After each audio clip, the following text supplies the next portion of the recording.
नमस्कार दोस्तों, स्वागत है आपके अपने YouTube चैनल रीडिंग लवर्स पर।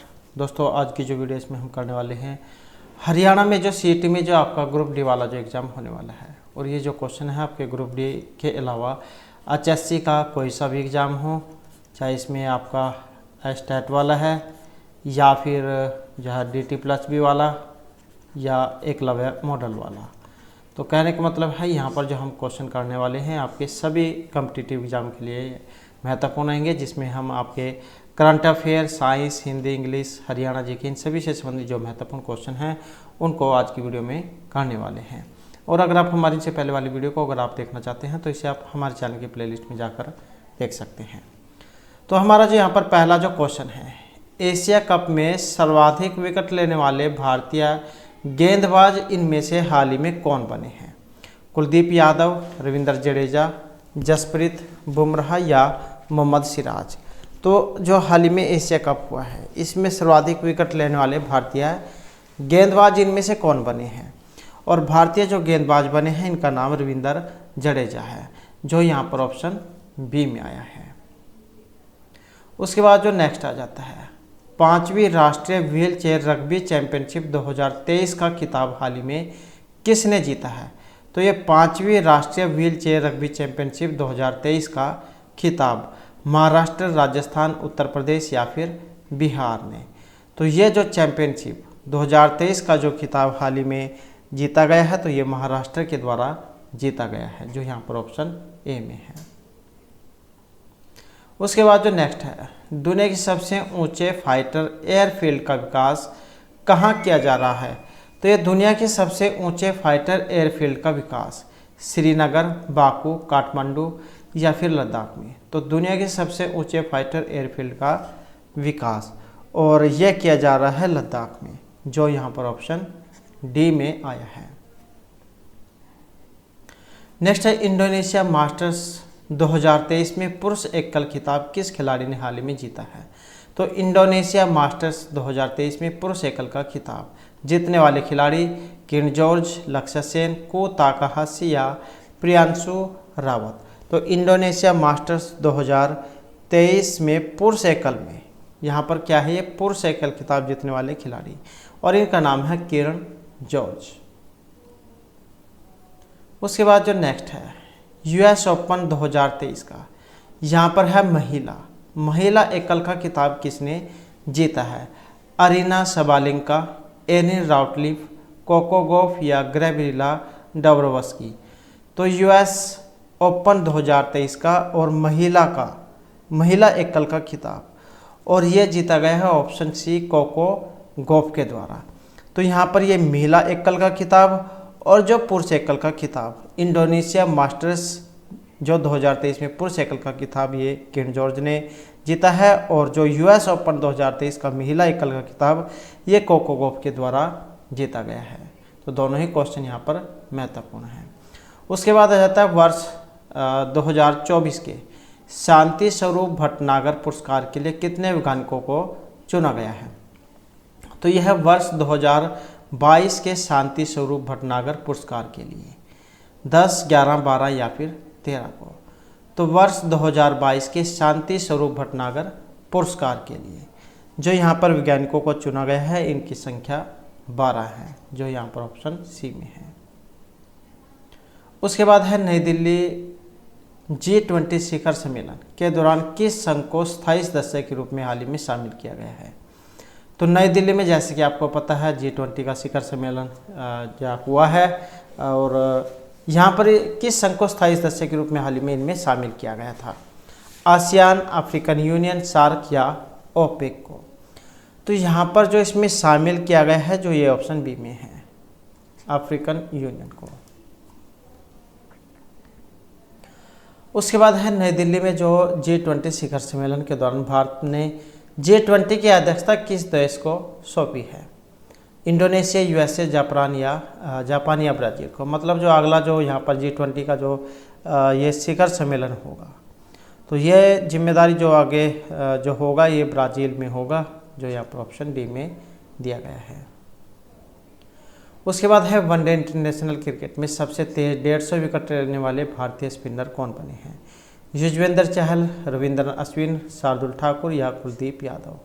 तो वनडे इंटरनेशनल क्रिकेट में सबसे तेज 150 विकेट लेने वाले भारतीय स्पिनर, और ये बने हैं कुलदीप यादव, जो ऑप्शन डी में है।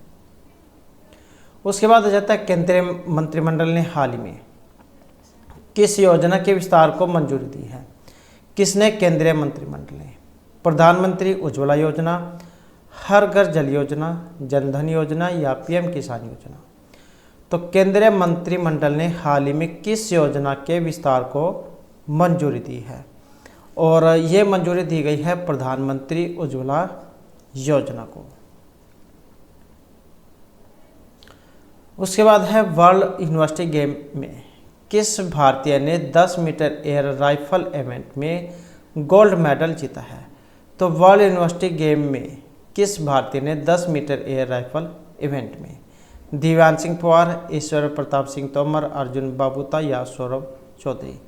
तो वर्ल्ड यूनिवर्सिटी गेम में भारतीय ने 10 मीटर एयर राइफल इवेंट में गोल्ड मेडल जीता है, और इनका नाम है Aishwarya Pratap Singh Tomar, option B. Next है भारत का जो G20 अध्यक्षता के तहत थिंक 20 शिखर सम्मेलन का आयोजन किस शहर में किया गया है। तो G20 अध्यक्षता के तहत थिंक 20 शिखर सम्मेलन का आयोजन लखनऊ, जयपुर, मैसूर या फिर अहमदाबाद में। तो थिंक 20 शिखर सम्मेलन का आयोजन, और ये हुआ है मैसूर में, जो यहाँ पर ऑप्शन सी में आया है। उसके बाद है भारतीय राष्ट्रीय सहकारी उपभोक्ता महासंघ ने किस ई कॉमर्स स्टार्टअप के साथ समझौता किया है। किसने? भारतीय राष्ट्रीय सहकारी उपभोक्ता महासंघ ने यह ई कॉमर्स स्टार्टअप के साथ मतलब समझौता किया है। ई कॉमर्स कंपनियां जैसे फ्लिपकार्ट, अमेजन वगैरह है, तो इनके साथ हाल ही में समझौता किया है। ब्लिंकिट, मैजिकपिन, फ्लिपकार्ट या फिर अमेजन। तो यह समझौता हुआ है मैजिकपिन के साथ, जो यहाँ पर बी में है। उसके बाद आ जाता है वर्ल्ड सिटीज़ कल्चर फोरम का हिस्सा बनने वाले पहले भारतीय शहर कौन सा बना है। तो वर्ल्ड सिटी कल्चर फोरम का हिस्सा बनने वाला पहला भारतीय शहर कोलकाता, मुंबई, बेंगलुरु या फिर चेन्नई। तो वर्ल्ड सिटी कल्चर फोरम का हिस्सा बनने वाला पहला भारतीय शहर ये बना है बेंगलुरु, जो ऑप्शन सी में है। उसके बाद है भारत में बाघों की आबादी की वार्षिक अनुमानित वृद्धि दर कितनी मानी गई है। तो बाघों की आबादी की वार्षिक अनुमानित वृद्धि दर 5.8, 9, 6 या 6.1%। तो भारत में बाघों की आबादी की वार्षिक अनुमानित वृद्धि दर, और यह मानी गई है 6.1%, जो ऑप्शन डी में है। उसके बाद है किस भारतीय अमेरिकी को अमेरिकी वित्त एजेंसी के उप मुख्य कार्यकारी अधिकारी के रूप में हाल ही में नियुक्त किया गया है। तो भारतीय अमेरिकी को अमेरिकी वित्त एजेंसी के उप प्रमुख कार्यकारी अधिकारी के रूप में सौम्या स्वामीनाथन, प्रीति टंडन, निशा बिस्वाल या गीता गोपीनाथ। तो अमेरिकी वित्त एजेंसी के उप मुख्य कार्यकारी अधिकारी जो हाल ही में नियुक्त किए गए हैं, इनका नाम निशा बिस्वाल है, जो यहाँ पर ऑप्शन सी में है। उसके बाद है श्रीलंका एथलेटिक राष्ट्रीय चैंपियनशिप में भारत ने कुल हाल ही में कितने पदक जीते हैं। तो भारतीय ये जो श्रीलंका एथलेटिक राष्ट्रीय चैंपियनशिप है, इसमें भारत ने 11, 12, 13 या फिर 14। तो यहाँ पर जो इसमें पदक जीते गए हैं, इनकी संख्या 14 है, ऑप्शन रहेगा डी। उसके बाद है अंतर्राष्ट्रीय क्रिकेट में सबसे ज़्यादा विकेट लेने वाले दूसरे जो भारतीय गेंदबाज हाल ही में इनमें से कौन बने हैं। तो ये जो अंतर्राष्ट्रीय क्रिकेट है, इसमें सबसे ज़्यादा विकेट लेने वाले दूसरे भारतीय गेंदबाज रविंद्र जडेजा, भुवनेश्वर कुमार, रविचंद्र अश्विन या फिर जसप्रीत बुमराह। तो अंतर्राष्ट्रीय जो क्रिकेट है, इसमें सबसे ज़्यादा विकेट लेने वाले दूसरे भारतीय गेंदबाज, और ये बने हैं रविचंद्र अश्विन, जो यहाँ पर ऑप्शन सी में है। तो ये दूसरे भारतीय हैं। उसके बाद है कंबोडिया के प्रधानमंत्री हाल ही में इनमें से कौन बने हैं जिन्होंने हाल ही में इस्तीफा देने का फैसला लिया है। तो ये कंबोडिया के प्रधानमंत्री हुन सेन, नोरोडोम सिहानोक, हुन मैनेट या सैम रेंची। तो जिन्होंने हाल ही में इस्तीफा देने का फैसला लिया है और इनका नाम है उत्तम यहाँ पर जो है इसमें ये है हुन सेन, जो ऑप्शन ए में है। नेक्स्ट है, जर्मन में हॉकी टूर्नामेंट के लिए जूनियर भारतीय हॉकी टीम का कप्तान हाल ही में किन्हें नियुक्त किया गया है? तो जर्मनी में और हॉकी टूर्नामेंट के लिए जूनियर भारतीय हॉकी टीम का कप्तान अभिषेक सिन्हा, जलज सक्सेना, उत्तम सिंह या बॉबी सिंह धामी को। तो ये जो यहाँ पर भारतीय हॉकी टीम के कप्तान बने हैं, इनका नाम उत्तम सिंह है, ऑप्शन सी।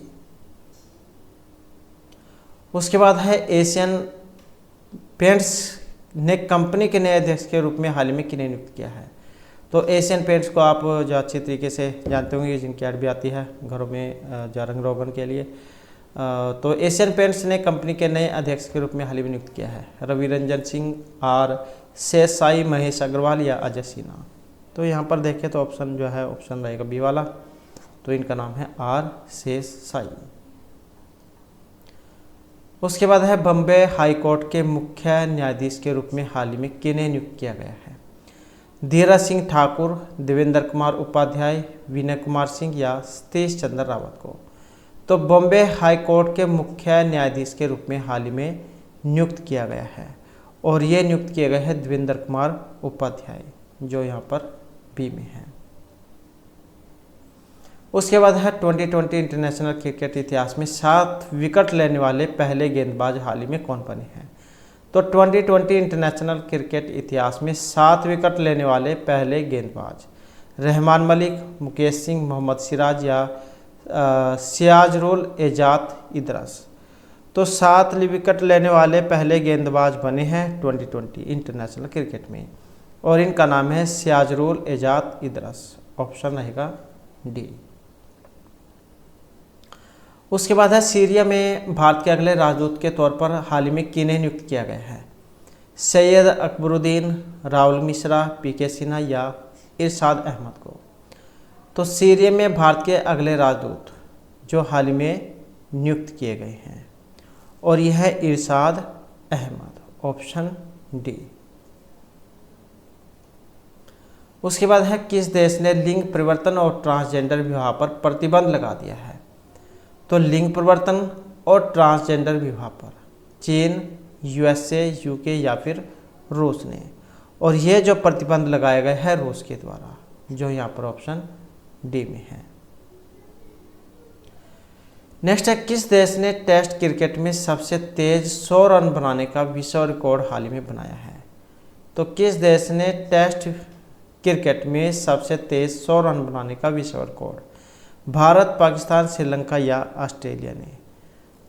तो ये टेस्ट क्रिकेट में 100 रन बनाने का विश्व रिकॉर्ड और ये बनाया गया है भारत के द्वारा, जो ऑप्शन ए में है। उसके बाद है, केंद्र सरकार ने कितने नए ग्रीनफील्ड हवाई अड्डे स्थापित करने के फैसले को मंजूरी हाल ही में दी है? किसने? जो केंद्र की सरकार है, ग्रीनफील्ड हवाई अड्डे स्थापित करने के फैसले को मंजूरी। तो 16 हैं, 21 है, 25 है या फिर इनकी संख्या 30 है। तो ये जो नए ग्रीनफील्ड हवाई अड्डे स्थापित करने के फैसले को मंजूरी दी गई है, इनकी संख्या 21 है, जो यहाँ पर ऑप्शन बी में है। तो ये तो हमारे यहाँ पर करंट अफेयर से संबंधित महत्वपूर्ण क्वेश्चन थे और अब हम जो यहाँ पर हमारे जो अन्य जो सब्जेक्ट है उसके क्वेश्चन हम देख लेते हैं। तो यहाँ पर हमारे साइंस से संबंधित जो क्वेश्चन हैं वे आ चुके हैं और जिसमें हमारा यहाँ पर क्वेश्चन रहेगा, यदि कोई व्यक्ति पृथ्वी की ओर आकर्षित होती है, यदि कोई वस्तु पृथ्वी की ओर आकर्षित होती है तो पृथ्वी भी उस वस्तु की ओर आकर्षित होती है, लेकिन हम पृथ्वी को वस्तु की ओर गति करते हुए नहीं देखते हैं। इस कारण की पुष्टि गति के कौन से नियम के द्वारा की जा सकती है? गति का जो द्वितीय नियम है, तृतीय है, प्रथम है या ऊर्जा संरक्षण का नियम है? तो ये कौन सा नियम है? और ये है गति का द्वितीय नियम। तो इसके बारे में भी देख लेते हैं। तो पृथ्वी वस्तु की ओर आकर्षित होती है, लेकिन हम पृथ्वी को वस्तु की ओर गति करते हुए नहीं देखते हैं। इस कारण की पुष्टि गति के द्वितीय नियम के द्वारा की जाती है और इस नियम के अनुसार किसी वस्तु पर कार्यरत बल द्रव्यमान तथा त्वरण का गुणनफल होगा। पृथ्वी का द्रव्यमान सदैव वस्तु से अधिक होता है, इसलिए पृथ्वी का गुरुत्वीय बल वस्तु के बल से अधिक है, जिस कारण पृथ्वी वस्तु की ओर गति करती हमें दिखाई नहीं देती है, अपितु वस्तु पृथ्वी की ओर गति करती हुई दिखाई देती है। उसके बाद जो नेक्स्ट है हमारा, तो यहाँ पर कथन दिए गए हैं, इन पर विचार कीजिए। तो यहाँ पर न्यूटन के अनुसार विश्व के सभी पिंडों के बीच गुरुत्वाकर्षण बल लगता है। गुरुत्वाकर्षण बल एक प्रबल बल है। गुरुत्वाकर्षण बल आकर्षण तथा प्रतिकर्षण दोनों प्रकार का होता है। तो यहाँ पर कौन सा कथन असत्य है? तो यहाँ पर असत्य कौन सा है? जो ऑप्शन बी में आया है। तो 2 और 3 जो यहाँ पर असत्य माने गए हैं। तो न्यूटन के अनुसार विश्व के सभी पिंडों के बीच गुरुत्वाकर्षण बल लगता है, यही सही माना गया है। तो यहाँ पर इनकी डिटेल हम देख लेते हैं। तो 2 और 3 असत्य हैं, क्योंकि गुरुत्वाकर्षण बल एक दुर्बल बल है तथा यह केवल आकर्षण प्रकृति का होता है। हमारे सौर परिवार में सभी ग्रह सूर्य की परिक्रमा करते हैं। इसका अर्थ यह है कि सूर्य तथा ग्रहों के बीच एक बल विद्यमान है। और इस तथ्य के आधार पर न्यूटन ने निष्कर्ष निकाला था कि विश्व के सभी पिंड एक दूसरे को आकर्षित करते हैं, अर्थात उनके बीच गुरुत्वाकर्षण बल कार्य करता है। उसके बाद जो नेक्स्ट क्वेश्चन है हमारा, यहाँ पर इसमें असत्य बताना है। तो यहाँ पर पहला कथन है कि पृथ्वी के चारों ओर चंद्रमा की गति अभिकेंद्र बल के कारण है। चंद्रमा को गति करने के लिए आवश्यक अभिकेंद्र बल पृथ्वी के आकर्षण बल से प्राप्त होता है। पृथ्वी द्वारा लगाए जाने वाला गुरुत्वाकर्षण बल गुरुत्व कहलाता है। पृथ्वी के चारों ओर यदि अभिकेंद्र बल प्राप्त न हो तो चंद्रमा स्थिर हो जाएगा। तो यहाँ पर असत्य माना गया है ऑप्शन केवल डी को। पृथ्वी के चारों ओर यदि अभिकेंद्र बल प्राप्त न हो तो चंद्रमा स्थिर हो जाएगा। तो यहाँ पर इन सभी की डिटेल हम देख लेते हैं।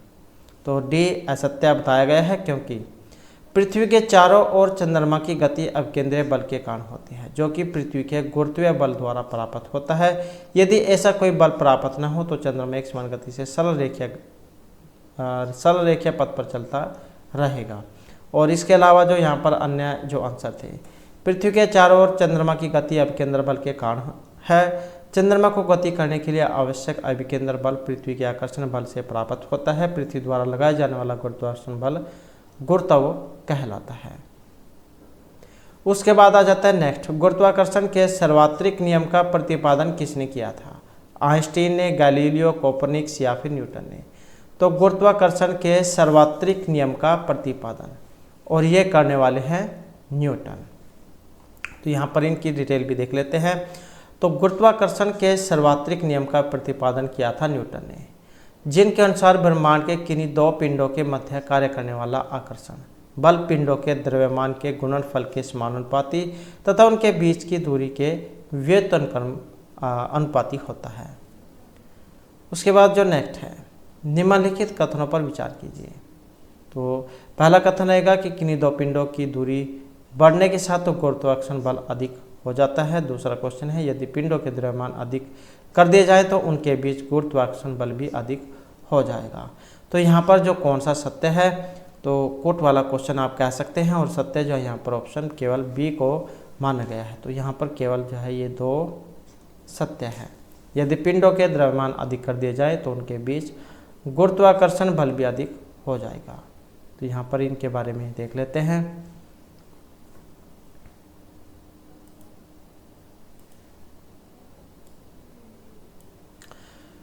तो यहाँ पर 2 सत्य बताया गया है। गुरुत्वाकर्षण के नियमानुसार 2 पिंडों के मध्य कार्यरत गुरुत्वाकर्षण बल उनके द्रव्यमान में समानुपाती होता है। इसलिए यदि पिंडों के द्रव्यमान अधिक कर दिए जाएं तो उनके बीच गुरुत्वाकर्षण बल भी अधिक हो जाएगा। कथन 1 यहाँ पर असत्य है, क्योंकि गुरुत्वीय बल पिंडों के बीच की दूरी के व्युत्क्रम अनुपाती होता है। इसलिए दूरी का मान बढ़ाने पर गुरुत्वीय बल का मान कम होता है। उसके बाद जो नेक्स्ट है, निम्न कथन किस महान वैज्ञानिक से संबंधित है? गति के सुप्रसिद्ध नियमों का प्रतिपादन किया गया। खगोलीय परीक्षणों के लिए खगोलीय दूरदर्शी की रचना की गई। गणित की नई शाखा कलन की खोज की गई। तो यहाँ पर किस मनोवैज्ञानिक से संबंधित है? और इनका संबंध माना गया है ऑप्शन सी, न्यूटन से। तो ये जो न्यूटन है, महान वैज्ञानिक ने गति के सुप्रसिद्ध नियमों का प्रतिपादन किया था। उन्होंने प्रकाश तथा रंगों के सिद्धांतों पर कार्य किया था और उन्होंने खगोलीय परीक्षणों के लिए खगोलीय दूरदर्शी की रचना की थी। न्यूटन एक महान गणितज्ञ भी थे। उन्होंने गणित की एक शाखा की खोज की जिसे कलन कहते हैं। इसका उपयोग उन्होंने यह सिद्ध करने के लिए किया था कि किसी एक समान घनत्व वाले गोले के बाहर स्थित वस्तुओं के लिए गोले का व्यवहार इस प्रकार का होता है जैसे कि उसका संपूर्ण द्रव्यमान उसके केंद्र पर है। उसके बाद है इनमें से कौन सी घटनाएं गुरुत्वाकर्षण के सार्वत्रिक नियम की सही पुष्टि करती है। तो सही पुष्टि कौन सी करेगी? सूर्य के चारों ग्रहों की गति, पृथ्वी पर पेड़ों का उगना, सूर्य और चंद्रमा के कारण ज्वार भाटा, हमें पृथ्वी से बांधे रखने वाला बल। तो गुरुत्वाकर्षण के सार्वत्रिक नियम की सही पुष्टि कौन सा करता है? सही पुष्टि करेगा ऑप्शन सी वाला, जिसमें 1, 3 और 4 को माना गया है। तो इनके बारे में देख लेते हैं। तो यहाँ पर 1, 3, 4 में वर्णित घटनाएं गुरुत्वाकर्षण के सार्वत्रिक नियम की पुष्टि करती है। सूर्य के चारों ओर ग्रहों की गति के लिए अभिकेंद्रीय बल गुरुत्वीय बल से ही प्राप्त होता है। सूर्य और चंद्रमा के गुरुत्वाकर्षण के कारण ही समुद्र की लहरें ऊपर नीचे उठती है, जिसे ज्वार भाटा कहते हैं। ये क्वेश्चन भी एग्जाम में आता है, ज्वार भाटे वाला। सूर्य और चंद्रमा के गुरुत्वाकर्षण के कारण क्या है? ज्वार भाटा आता है। गुरुत्वाकर्षण बल के कारण ही हम पृथ्वी से बंधे रहते हैं, अन्यथा गुरुत्वाकर्षण बल की अनुपस्थिति में हम अंतरिक्ष के समान उड़ते रहते, क्योंकि अंतरिक्ष में गुरुत्वाबल नहीं होता है। कथन 2 की घटना गुरुत्वाकर्षण के सार्वत्रिक नियम की पुष्टि नहीं करती है, क्योंकि एक प्राकृतिक घटना है। उसके बाद जो नेक्स्ट है, इनमें से कौन सा युग्म सही है? केपलर प्रत्येक ग्रह की कक्षा एक दीर्घवृत्त होती है। न्यूटन के अनुसार सूर्य तथा ग्रह को मिलाने वाली रेखा समान समय में समान क्षेत्रफल तय करती है। हेनरी के अनुसार सुग्राही तुल्य द्वारा गुरुत्वीय स्थिरांक का मान ज्ञात करना। तो कौन से वाला यहाँ पर इनमें सही है? और जो आया है ऑप्शन बी में, तो यहाँ पर केपलर और हेनरी वाला जो नियम है इसको सही माना गया है। तो यहाँ पर केपलर का जो प्रथम नियम है, इसके अनुसार प्रत्येक ग्रह सूर्य और के चारों ओर एक दीर्घवृत्ताकार कक्षा में घूमता है तथा सूर्य इसके फोकस पर स्थित होता है। हेनरी कैवेंडिश ने एक सुग्राही तुल्य का उपयोग करके एक गुरुत्वीय स्थिरांक का मान ज्ञात किया था और इसका नाम जो है 6673 × 10⁻11 न्यूटन मीटर की पावर 2 किलोग्राम 2 ये माना था। और जो युग्म 2 है, यहाँ पर ये सही सम्मिलित नहीं है, क्योंकि केपलर के द्वितीय नियम के अनुसार सूर्य तथा ग्रह को मिलाने वाली रेखा समान समय में समान क्षेत्रफल तय करती है। उसके बाद जो नेक्स्ट है, यहाँ पर गुरुत्वीय त्वरण जी से संबंधित निम्न कथनों में से कौन सा कथन सही है? पृथ्वी तल से ऊपर जाने पर जी का मान घटता है, पृथ्वी तल से नीचे जाने पर जी का मान घटता है, ध्रुवों से विषुवत वृत्त की ओर जाने पर जी का मान घटता है। तो कौन सा सही है? सही जो है यहाँ पर ऑप्शन डी रहेगा, जिसमें इन सभी को माना गया है। पृथ्वी तल से ऊपर जाने पर जी का मान घटेगा, नीचे जाने पर जी का मान घटता है और ध्रुव से विषुवत की ओर जाने पर जी का मान घटता है। तो यहाँ पर ये जो सूत्र है इसके माध्यम से भी बताया गया था। उसके बाद जो हमारे नेक्स्ट जो है यहाँ पर इतिहास से संबंधित क्वेश्चन है, जिसमें पहला क्वेश्चन रहेगा, निम्नलिखित में से किस स्थान पर मानव के साथ कुत्ते को दफनाए जाने का साक्ष्य मिला है? ब्रुजहोम, चौपानी मंडो, कोल्डी हलवा या मांडो से? तो कौन सा स्थान है जहाँ से कुत्ते को दफनाए जाने का साक्ष्य मिला है? और ये है ऑप्शन ए, ब्रुज होम से। उसके बाद है निम्नलिखित में से किस स्थल से हड्डी के उपकरण प्राप्त हुए हैं? चौपानी मांडो से, काकोर या सराय नहराई से या महदहा से? तो यहाँ पर ये कहाँ से प्राप्त हुए हैं? और ये जो उपकरण प्राप्त हुए हैं ऑप्शन जो है डी, सराय नहराई से। उसके बाद है भारतीय पुरातत्व सर्वेक्षण निम्नलिखित विभाग या मंत्रालयों में से किसका संलग्न कार्यालय है? तो भारतीय पुरातत्व सर्वेक्षण संस्कृति, पर्यटन, विज्ञान एवं प्रौद्योगिकी, मानव संसाधन विकास का। तो भारतीय पुरातत्व सर्वेक्षण निम्नलिखित विभागीय मंत्रालयों में से किसका संलग्न कार्यालय है? और यह है संस्कृति का, जो यहाँ पर ऑप्शन ए में है। उसके बाद नेक्स्ट आ जाता है, भारत में किस शैल आश्रय से सर्वाधिक चित्र हाल ही में प्राप्त हुए हैं? तो शैल आश्रय से सर्वाधिक चित्र घगरिया, लेखैया, भीमबेटका या फिर आदमगढ़ से। तो शैल आश्रय सर्वाधिक चित्र जो प्राप्त हुए हैं ये भीमबेटका से प्राप्त हुए हैं। उसके बाद है, राख का टीला किस नवपाषाणिक स्थल से संबंधित है? बूंदीहाल, कोल्हिहवा, सगनकुल्लू या ब्रह्मगिरी से। तो राख का टीला किस नवपाषाणिक स्थल से संबंधित है? और इसका संबंध है ऑप्शन बी, संगनकल्लू से। नेक्स्ट आ जाता है, नवदा टोली का उत्खनन किसने किया था? के.डी. वाजपेयी ने, वी.एस. वांककड़ू ने, एस.टी. सांकलिया ने या मार्टिमर वहीला ने। तो नवदा टोली का उत्खनन किया था और ये खनन करने वाले हैं ऑप्शन सी, एस.डी. सांकलिया ने। उसके बाद आ जाता है, निम्नलिखित में से किस एक पुरास्थल से पाषाण संस्कृति से लेकर हड़प्पा सभ्यता के सांस्कृतिक अवशेष प्राप्त हुए हैं? तो ये पुरास्थल जहाँ से पुरास्थल पाषाण संस्कृति से लेकर हड़प्पा सभ्यता के संस्कृति अवशेष प्राप्त हुए हैं। आमरी, कोट दीजी, मेहरगढ़ या कालीबंगा। और यहाँ पर जो स्थान है इसका नाम है मेहरगढ़, जो ऑप्शन बी में है। नेक्स्ट है, भारतीय उपमहाद्वीप में कृषि के प्राचीनतम साक्ष्य प्राप्त हुए हैं? कोल्हिहवा, लहुरादेव, मेहरगढ़ या टोकवा से। तो भारतीय उपमहाद्वीप में कृषि के प्राचीनतम साक्ष्य जो प्राप्त हुए हैं ये भी मेहरगढ़ से ही प्राप्त हुए हैं। उसके बाद आ जाता है, भारत में मानव का सर्वप्रथम साक्ष्य कहाँ मिलता है? तो भारत में मानव का सर्वप्रथम साक्ष्य है नीलगिरी पहाड़ियों से, शिवालिक, नलमाला या नर्मदा घाटी से। तो भारत में मानव का सर्वप्रथम साक्ष्य जो मिलता है ऑप्शन डी, नर्मदा घाटी से। उसके बाद है, गैरिक मृदभांड पत्थर ओसीपी का नामकरण हुआ था? हस्तिनापुर, नोह, अहिच्छत्र या लाल किले में।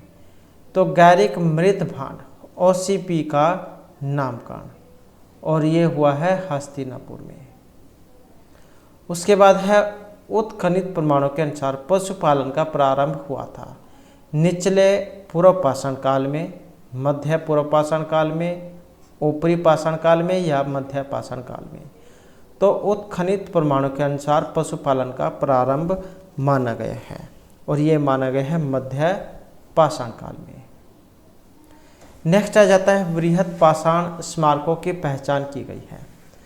सन्यासी गुफाओं के रूप में, मृतकों को दफनाने के स्थान के रूप में, मंदिर के रूप में या इनमें से कोई सा भी नहीं। तो बृहद पाषाण स्मारकों की पहचान, और यहाँ पर इसमें देखें तो ऑप्शन रहेगा बी वाला। तो यह है मृतक को दफनाने के स्थान के रूप में। उसके बाद है, खाद्यान्नों की कृषि सर्वप्रथम प्रारंभ हुई थी?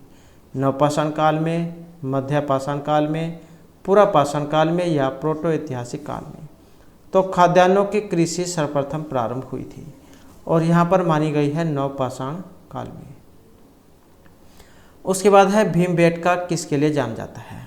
गुफाओं में, शैलचित्रों के लिए, खनिज, बौद्ध प्रतिमा या सोन जो नदी है इसके उपागम स्थल के लिए। तो भीमबेटका किस लिए जाना जाता है, किस लिए प्रसिद्ध है? और ये जाना जाता है गुफाओं में जो शैलचित्र बने हुए हैं। उसके बाद है, उस स्थल का नाम था जहाँ से प्राचीनतम स्थायी जीवन के प्रमाण मिले थे? धोलावीरा, कालीबंगा, किले गुल मोहम्मद या मेहरगढ़ से। तो वह स्थान जहाँ से प्राचीनतम स्थायी जीवन के प्रमाण मिले हैं और ये है मेहरगढ़। उसके बाद है, निम्नलिखित जो कथन है इन पर विचार कीजिए। पशुओं को पालतू बनाना, गर्त निवास का साक्ष्य, चित्रकारी तथा प्रारंभिक साक्ष्य, मृत भांडों का निर्माण। तो उपरोक्त में से कौन सा नवपाषाण काल की विशेषता है? तो नवपाषाण काल की विशेषता इनमें से कौन सी है, और जो ऑप्शन सी में है तो ऑप्शन 1 है पशुओं को पालतू बनाना, 2 है गर्त निवास का साक्ष्य, और 4 है मृत भांडों का निर्माण। तो इनका संबंध नवपाषाण काल से है।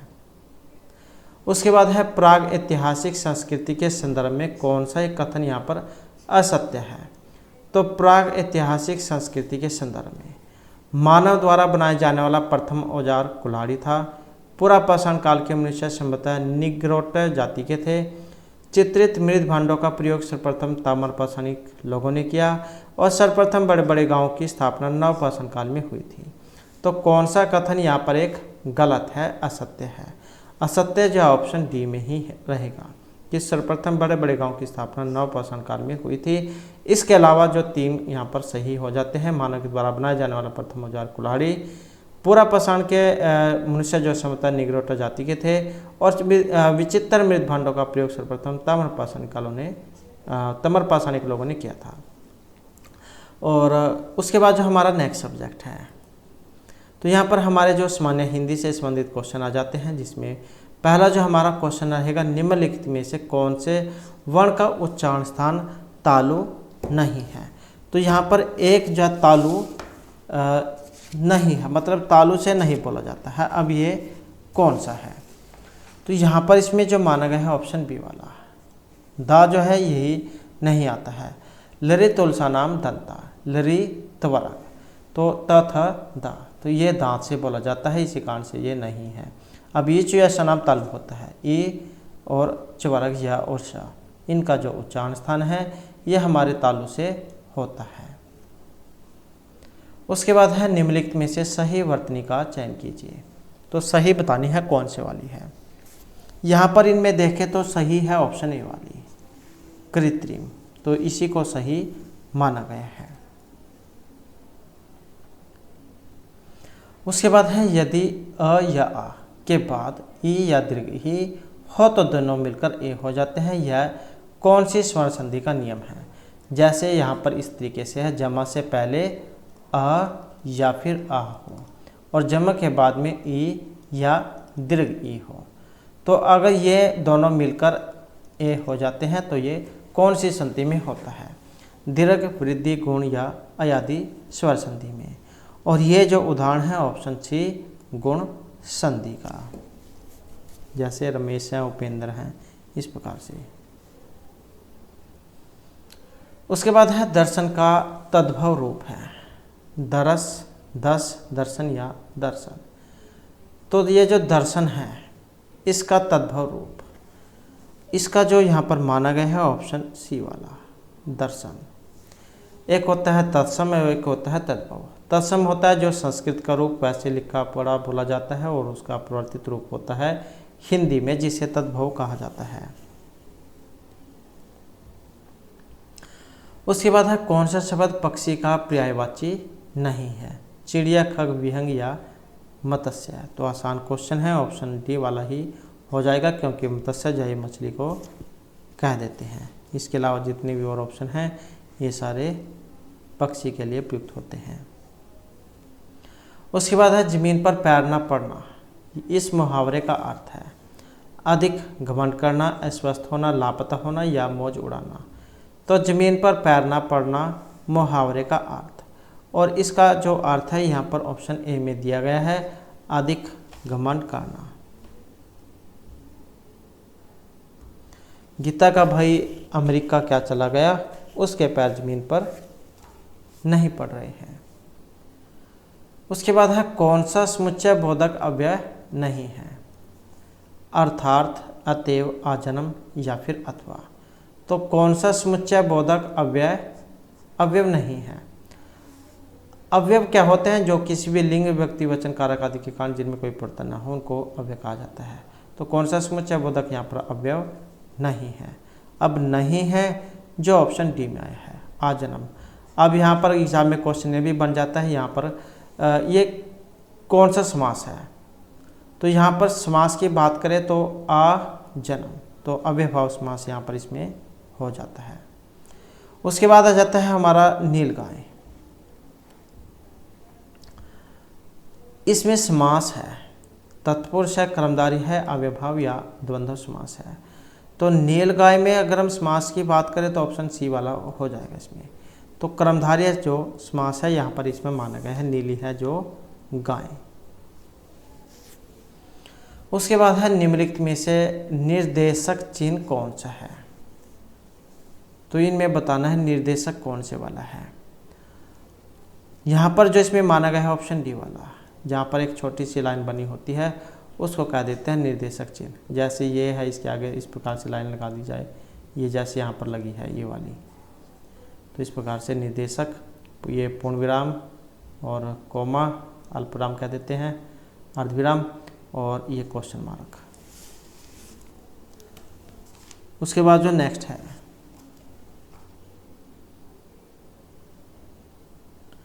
निम्न पंक्तियों में रस है।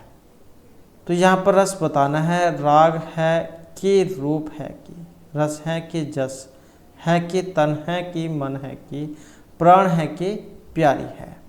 तो कौन सा रस है यहाँ पर, अद्भुत है, वीर है, शांत है या श्रृंगार रस है। और यहाँ पर रस की बात करें तो इसमें ऑप्शन ए को माना गया है अद्भुत, यहाँ पर रस इसमें माना गया है। 9 रस होते हैं, श्रृंगार, हास्य, करुण, श्रृंगार, हास्य, करुण, रौद्र, वीर, भयानक, विवश, अद्भुत और शांत रस। श्रृंगार जो रस है इसका स्थायी भाव रति, हास्य का हास्य, हास्य का हास, करुण का शोक, वीर का उत्साह, रौद्र का क्रोध, भयानक का भय, विभत्स का जुगुप्सा, अद्भुत का विस्मय और शांत का निर्वेद, ये स्थायी भाव होते हैं। उसके बाद जो हमारे यहाँ पर इंग्लिश से संबंधित क्वेश्चन आ जाते हैं, जिसमें पहला क्वेश्चन रहेगा, in which of the flowing sentence the subject of verb feminine gender noun. तो यहाँ पर फीमेल जेंडर नाउन संज्ञा बतानी है और इसमें कौन सा वाला है। और यहाँ पर देखें तो ऑप्शन जो है ये सी जो है इसको माना गया है, all the female members have a right, तो इसी को जो है यहाँ पर माना गया है। उसके बाद नेक्स्ट है, fill in the blanks with suitable pronoun, my son and my daughter are very fond of dash, herself, each other, themselves या हिमसेल्फ। तो यहाँ पर इसमें कौन सा आएगा, और यहाँ पर इसमें प्रयुक्त होगा जो ऑप्शन बी में आया है। तो ईच अदर का प्रयोग जो है रिक्त स्थान में किया जाएगा। My son and my daughter are very fond of each other, मेरा पुत्र और पुत्री एक दूसरे को बहुत अधिक पसंद करते हैं। और जब दो लोगों की बात की जाए तो वहाँ ईच अदर का प्रयोग होता है। उसके बाद है नेक्स्ट हमारा, यहाँ पर जो the correct word of fill in the blanks, 10 miles a long way to walk, 10 मील बहुत लंबा रास्ता तय करना है। आर, इज, आर बीइंग या नन ऑफ दिस। तो यहाँ पर कौन सा आएगा, यहाँ पर इसमें बात करें तो ऑप्शन बी वाला जो है माना गया है। जब ये समय, टाइम, डिस्टेंस और अमाउंट को एक यूनिट के रूप में माना जाता है तो उसके साथ सिंगुलर वर्ब का प्रयोग किया जाता है। तो 10 miles is a long way to walk. उसके बाद जो नेक्स्ट आ जाता है, नेक्स्ट है यहाँ पर choose the correct form of adjective for the given sentence. तो यहाँ पर आपने इसमें जो एडजेक्टिव है वो बताना है। Karishma puts her heart and soul into anything she undertakes to do, she is highly. कि करिश्मा जो भी कुछ करना चाहती है या करती है तो अपना दिल और आत्मा दोनों लगा देती है। तो वह अत्यधिक इनमें से क्या है, ग्रेटफुल, डेडिकेटेड या फिर लॉयल, या इनमें से मतलब क्या है। और इसको कह देते हैं आभारी, समर्पित, या उत्साही और लॉयल, वफादार। तो इनमें से क्या है कि जिस भी काम को करती है पूरे दिल आत्मा से करती है। और यहाँ पर जो इसमें माना गया है ऑप्शन बी को, तो डेडिकेटेड, समर्पित, इसका अर्थ होता है ये कहा जाता है। उसके बाद आ जाता है choose the correct form of adverb for the given sentence way snackers on the nurse could move more among the patients. तो यहाँ पर इसमें क्या आएगा, क्विकली, केयरफुली, स्लोली या करेक्टली। तो यहाँ पर इसमें हम देखें तो जो ऑप्शन है बी ए वाला, क्विकली जो है यहाँ पर इसका आएगा जल्दी से, केयरफुली सावधानी से, और स्लोली धीरे से, धीरे धीरे कह देते हैं, और करेक्टली मतलब सही ढंग से।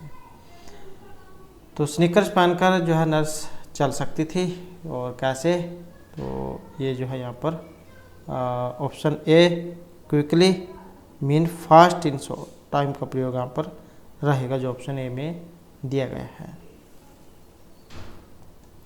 उसके बाद है fill in the blanks with appropriate preposition. He thrust knowledge left him no leisure anything else. तो यहाँ पर इसमें कौन सा आएगा,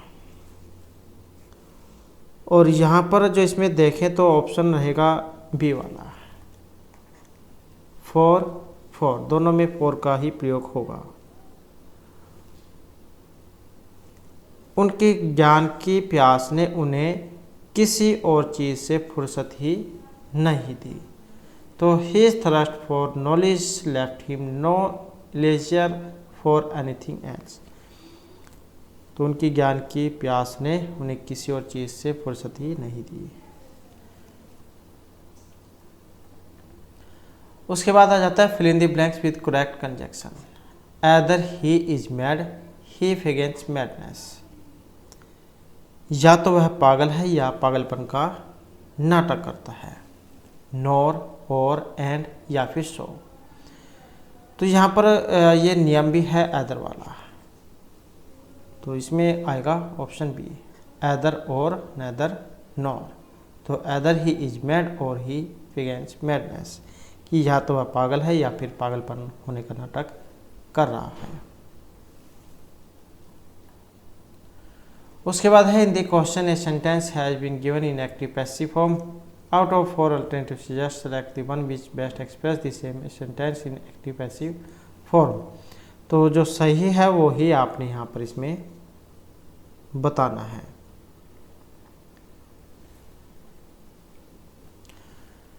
the vintage cars hold a special place in the hearts of their owners. Vintage कारें जो होती हैं वो अपने मालिकों के दिलों में खास जगह रखती हैं। तो कौन सा जा यहाँ पर इसका सही बनेगा, और यहाँ पर इसमें देखें तो ऑप्शन जो है सी को माना गया है। A special place is held by the vintage cars in the heart of their owners.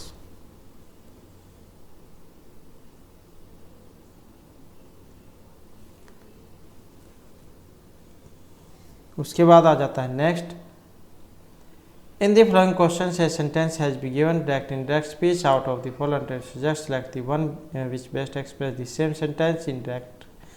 Mohan said I want to visit my friends this weekend.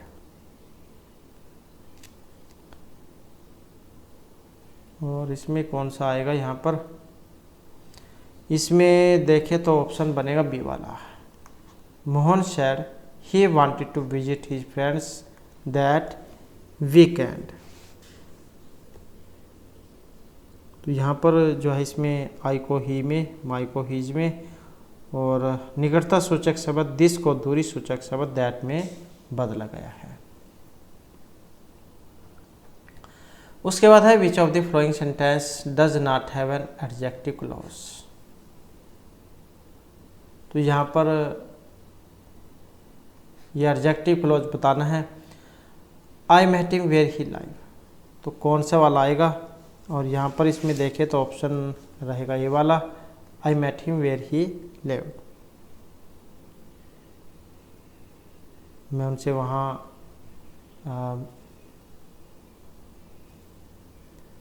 I met him where he lived, मैं उनसे वहाँ मिला जहाँ वे रहते थे। एडजेक्टिव क्लॉज जो है ये किसी चीज़ की विशेषता क्वालिटी से संबंधित होता है, जैसे होली सिटी होता है पवित्र शहर, या यह शहर की जो विशेषता उसको प्रकट किया गया है। ट्रूथफुल विश्वास भी एडजेक्टिव है, इसलिए I met him where he lived में कोई एडजेक्टिव क्लॉज नहीं है और यहाँ किसी चीज़ की विशेषता को नहीं दिखाया गया है। तो यही आपने बताना था कौन से में ये एडजेक्टिव क्लॉज नहीं है। उसके बाद जो हमारे यहाँ पर हरियाणा जीके से संबंधित क्वेश्चन आ जाते हैं। तो अब जो हमारे यहाँ पर जो हरियाणा सामान्य ज्ञान जैसे संबंधित जो महत्वपूर्ण क्वेश्चन आ जाते हैं, जिसमें पहला जो हमारा यहाँ पर क्वेश्चन है, थे पोलर का प्राचीन स्थल हरियाणा में कहाँ स्थित है? फरीदाबाद, करनाल, कैथल या फिर पानीपत में। और यहाँ पर जो इसमें माना गया है जो ऑप्शन बी में है, तो ये कैथल में है। थे पोलर क्या है कि प्राचीन गांव है जो कैथल जिले में स्थित है और यह गांव महाभारत के युद्ध के दौरान तबाह हो गया था। उसके बाद है हरियाणा में 1857 की क्रांति का प्रारंभ कहाँ से माना गया है? कुरुक्षेत्र, पानीपत, हिसार या फिर अम्बाला से। तो 1857 की क्रांति का प्रारंभ और ये माना गया है अम्बाला से। तो 1857 में जो है मेरठ में क्रांति शुरू होने के 8 घंटा पहले ही अम्बाला कैंट में क्रांति की शुरुआत हो गई थी, तो इसी कारण से अम्बाला को माना जाता है। उसके बाद है निम्नलिखित में से किस पुस्तक में अग्रोहा जो हिसार में है का उल्लेख है? राजतरंगिणी, अभिज्ञान शाकुंतलम, मालती माधवम या फिर दिव्य अवदान में। तो किस पुस्तक में अग्रोहा हिसार का उल्लेख है? और जो यहाँ पर रहेगा ऑप्शन डी, तो ये दिव्य अवदान में है। तो अग्रोहा हिसार का जो लेख है, जो ये बुद्ध की जो पुस्तक है दिव्य अवदान, और पमच सुधानी जैन पुस्तक कथाकोश और बद्र बहुचरित्र में इनके बारे में उल्लेख हमें मिलता है। तो ये दिव्य अवदान आप याद रखिएगा। उसके बाद आ जाता है नेक्स्ट हमारा, निम्नलिखित में से हरियाणा में बल्लभगढ़ का शासक था और भारत के स्वतंत्रता संग्राम में सक्रिय रूप से शामिल था? राजा नाहर सिंह, यादविंदर सिंह, महाराज गरसेन या राजा पंचतू। तो ये हरियाणा में बल्लभगढ़ के शासक थे और भारत के स्वतंत्रता संग्राम में सक्रिय रूप से शामिल हुए थे और इनको जो यहाँ पर माने गए हैं ऑप्शन ए वाले। अगर एग्जाम में बल्लभगढ़ है तो इसका संबंध है राजा नाहर सिंह से। उसके बाद है हरियाणा में बीरबल का छत्ता किस स्थान पर है? बूढ़िया, नारनौल, पानीपत या फिर कुरुक्षेत्र में। तो बीरबल का जो छत्ता ये कौन से स्थान पर है? और यहाँ पर देखें तो ऑप्शन रहेगा सी वाला, तो ये नारनौल में है। और इसे जो है राय मुकुंदास का छत्ता भी कह देते हैं। तो हरियाणा में जो बीरबल का छत्ता नारनौल नामक स्थान पर है, क्योंकि बीरबल का छत्ता राय बाल मुकुंद ने बनवाया था, इसलिए इसका नाम पहले बाल मुकुंद था, लेकिन बाद में इसका नाम बदलकर बीरबल का छत्ता कर दिया गया। दरअसल ऐसा कहा जाता है कि अकबर के 9 रत्नों में से एक बीरबल राजकाज के सिलसिले में आते थे और इस छत्ते में रहते थे, इसलिए इसका नाम ये बीरबल का छत्ता पड़ गया। उसके बाद आ जाता है इनमें से हरियाणा के किस जिले में तीर्थ स्थान गुरुद्वारा नाड़ा साहिब है? पंचकुला, सोनीपत, करनाल या इनमें से किसी में भी नहीं। तो ये जो स्थान है तीर्थ स्थान गुरुद्वारा नाड़ा साहिब कहाँ पर है? तो ये पंचकुला में है, तो यहाँ पर हो जाएगा ऑप्शन ए। नेक्स्ट आ जाता है इब्राहिम सूरी का मकबरा, ये कहाँ पर है? नारनौल, भिवानी, रेवाड़ी या फिर यमुनानगर में। तो इब्राहिम सूरी का मकबरा कहाँ पर है? और यह है नारनौल में, तो ऑप्शन रहेगा ये वाला। उसके बाद आ जाता है हरियाणा में कुल जिले कितने हैं? तो आसान क्वेश्चन है, जिलों की संख्या 22 है। और सबसे लास्ट में कौन सा बना था? इस प्रकार से एग्जाम में आ सकता है, तो चरखी दादरी सबसे लास्ट में बना था, ये 22वें नंबर का। उसके बाद है निम्नलिखित में से कौन सा राज्य हरियाणा के साथ अपनी सीमा साझा करता है? हिमाचल प्रदेश, सिक्किम, मिजोरम या अरुणाचल प्रदेश।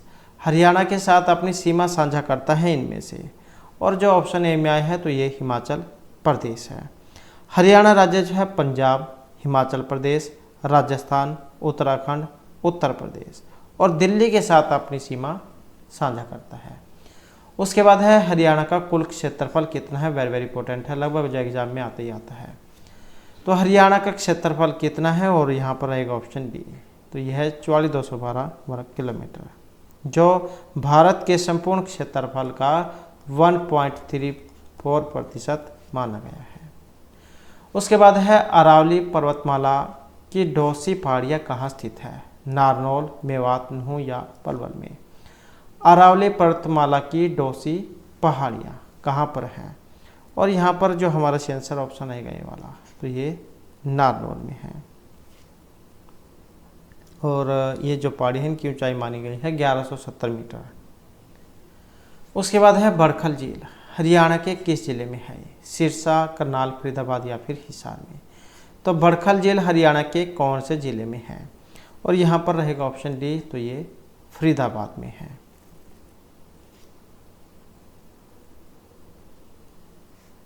उसके बाद है नेक्स्ट हमारा, हरियाणा पुलिस की भर्ती में पीएसटी शब्द का मतलब क्या होता है? Physical speed test, physical street test, physical screening test या फिजिकल स्कोर टेस्ट। तो ये जो पीएसटी होता है इसको क्या कहा जाता है? और इसको कह देते हैं option C, physical screening test. और एक होता है पीएमटी, फिजिकल मेजरमेंट टेस्ट। ये पीएसटी है, फिजिकल स्क्रीनिंग टेस्ट। तो ऑप्शन हो जाएगा सी वाला। नेक्स्ट है हरियाणा दिवस से मनाया जाता है 1 नवंबर, नवंबर या 8 दिसंबर को। तो यहाँ पर आसान क्वेश्चन है, क्योंकि हरियाणा दिवस जो 1 नवंबर 1966 को मनाया जाता है, तो ऑप्शन हो जाएगा ए वाला। नेक्स्ट आ जाता है हरियाणा में मंडलों की संख्या है 6, 7, 8 या फिर 2। तो मंडलों की संख्या कितनी है? तो ये 6 है। पहले 4 थी, फिर उसके बाद जो करनाल और फरीदाबाद ये 2 नए मंडल बन गए और इनकी संख्या 6 हो गई। नेक्स्ट है हरियाणा को कहा जाता है पवित्र राज्य, मंदिरों की भूमि, फूलों की भूमि या भारत की गेहूं की टोकरी। तो हरियाणा जो है इसको कहा गया है ऑप्शन डी, भारत के गेहूं की टोकरी। नेक्स्ट आ जाता है निम्नलिखित में से किस अनुशासन में हरियाणा सबसे प्रसिद्ध है? कृषि, खेल, आईआईटी या विनिर्माण उद्योग के लिए। तो हरियाणा सबसे ज़्यादा यहाँ पर प्रसिद्ध माना गया है, जो ऑप्शन ए में है, कृषि के लिए। नेक्स्ट है हरियाणा में सूर्य सम्मान पुरस्कार किस क्षेत्र में दिया जाता है? वेरी वेरी इंपॉर्टेंट क्वेश्चन है। सूर्य सम्मान पुरस्कार सिनेमा, खेल, कृषि या साहित्य के लिए। तो हरियाणा में सूर्य सम्मान पुरस्कार किस क्षेत्र में दिया जाता है? और यहाँ पर रहेगा ऑप्शन सी, तो ये दिया जाता है साहित्य के क्षेत्र में, जिसमें विजेता को 1 लाख की राशि, शॉल और अवार्ड दिया जाता है। उसके बाद है उस जिले का नाम बताइए जो हरियाणा में लौह नलिकाओं का सबसे बड़ा उत्पादक है, या लोहे के जो पाइप है उसके लिए कह सकते हैं आप जाना जाता है। गुरुग्राम, यमुनानगर, हिसार या फिर जींद। और एक और नाम है स्टील सिटी। तो ये सारे एक ही के नाम हैं जो ऑप्शन सी में आए हैं। तो ये हिसार है। यमुनानगर को पेपर सिटी या प्लाईवुड उद्योग के लिए जाना जाता है, और जो गुड़गांव है इसको आईटी क्षेत्र के लिए जाना जाता है। नेक्स्ट आ जाता है हरियाणा सरकार के रीडिंग मिशन के बारे में निम्नलिखित कथन पर विचार करें। यह शुरुआत राज्य के विद्यार्थी में पढ़ने की आदत को प्रोत्साहित करने के लिए की गई थी। यह मिशन केंद्र सरकार के रीडिंग मिशन 2022 के पद चिन्ह पर शुरू किया गया है, जिसका लक्ष्य पुस्तकें पढ़ने के कोई महात्म्य का संबोधन से है, या निम्न में से सही विकल्प आपने बताना है। सही विकल्प की अगर हम यहाँ पर बात करें तो ऑप्शन सी इसमें रहेगा। तो कथन 1 और दोनों को ही यहाँ पर माना गया है। नेक्स्ट है कानपुर कला महिला विश्वविद्यालय, ये किस महापुरुष के नाम पर है और कहाँ पर है, ये भी क्वेश्चन जा बन जाता है। स्वामी दयानंद, बाबा मस्तनाथ फूल सिंह या बाबा भगत पूर्ण सिंह। तो कानपुर महिला विश्वविद्यालय और यह है भगत फूल सिंह के नाम पर। कहाँ पर है? सोनीपत में है। सोनीपत जिले के घुआना का जो गांव है कानपुर कला, तो वहाँ पर है। और 2006 में इसको जो है स्थापित किया गया था, और ये भारत का पहला एकमात्र महिला राज्य विश्वविद्यालय है। उसके बाद है हरियाणा में किस स्थान पर जवाहर नवोदय विद्यालय ये स्थित नहीं है? चूहड़ कला, यमुनानगर, मौली, पंचकुला, तितरम कैथल या कुंजपुरा करनाल। तो हरियाणा में किस स्थान पर जवाहर नवोदय विद्यालय स्थित नहीं है? अब यहाँ पर जो एक ये जवाहर नवोदय विद्यालय स्थित नहीं है, जो यहाँ पर ऑप्शन डी में आया है। तो ये कुंजपुरा करनाल जो है यहाँ पर। वर्तमान समय तक जो है हरियाणा में कुल 21 जवाहर नवोदय विद्यालय माने गए हैं, और ये नवोदय विद्यालय अम्बाला, भिवानी, फरीदाबाद, फतेहाबाद, गुड़गांव, हिसार, झज्जर, जींद, कैथल, करनाल, कुरुक्षेत्र, महेंद्रगढ़, मेवात, पलवल, पंचकुला, पानीपत, रेवाड़ी, रोहतक, सिरसा, सोनीपत, जमनगर, तो यहाँ पर ये माने गए हैं।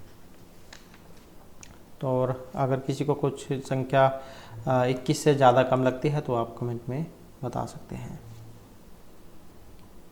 उसके बाद है यह व्यक्ति हरियाणा के गांधी के नाम से प्रसिद्ध है। लाला लाजपत राय, मूलचंद जैन, देवीलाल या चौधरी छोटूराम। तो हरियाणा के गांधी के नाम से जाना जाता है, जो ऑप्शन बी में है, तो ये मूलचंद जैन। इनका जो जन्म है 20 अगस्त 1915 को सोनीपत जिले के गोहाना में हुआ था। उसके बाद है वाटर पार्क हरियाणा के किस शहर में है? गुड़गांव, पानीपत, करनाल या इनमें से किसी में भी नहीं। तो वाटर पार्क हरियाणा के किस शहर में है? और यह है गुरुग्राम में।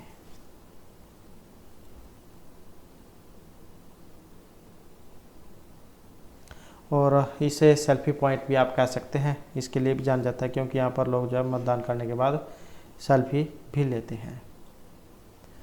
उसके बाद है सरदार हुकम सिंह का नाम क्यों प्रसिद्ध है? कुछ समय तक मुख्यमंत्री बने रहने के लिए, नए प्रदेश हरियाणा की अनुशंसा के लिए, अलग गुरुद्वारा कमेटी की मांग करने के लिए या सिखों के हितों में पैरवी करने के लिए।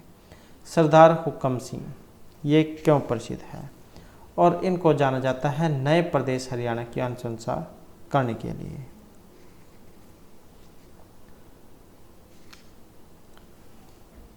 उसके बाद है ऑपरेशन मुस्कान ये शुरू किया गया था 2012, 13, 15 या इनमें से किसी में भी नहीं। या फिर ऑपरेशन मुस्कान क्या है?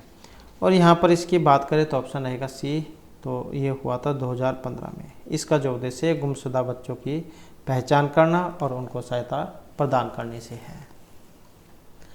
नेक्स्ट है हरियाणा में ऑपरेशन दुर्गा का संबंध किससे माना गया है? माँ दुर्गा का गुणगान, स्वतंत्रता सेनानी दुर्गा, भाभी का सम्मान, महिलाओं को उत्थान या महिलाओं की सुरक्षा से है। तो हरियाणा में जो ऑपरेशन दुर्गा का संबंध किससे माना गया है?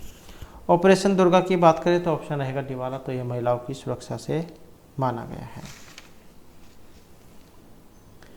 उसके बाद आ जाता है संजीवनी परियोजना हरियाणा में कब लॉन्च की गई थी? 24 मई 2021, 26, 14 या 15 अगस्त को। तो ये जो संजीवनी परियोजना जो है हरियाणा में ये लॉन्च की गई थी, और यहाँ पर देखें तो ऑप्शन रहेगा ये वाला, तो ये हुई थी 24 मई 2021 को। तो ये थे हमारे आज के आपके जो एग्ज़ाम है उसके लिए महत्वपूर्ण क्वेश्चन, और नेक्स्ट वीडियो होगी इसमें आपके लिए नए जो महत्वपूर्ण क्वेश्चन लेकर आएंगे। और हमारे साथ अंत बनाने के लिए धन्यवाद।